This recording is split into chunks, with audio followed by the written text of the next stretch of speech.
Hello everyone, it's me Elise, and in today's video we'll be learning about how to fix the problem of Spotify Premium not working properly.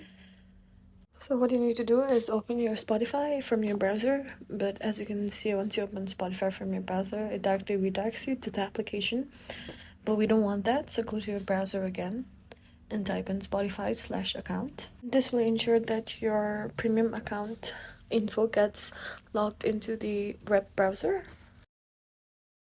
This will redirect you to this page, and as you can see, your account is already logged in at the top right.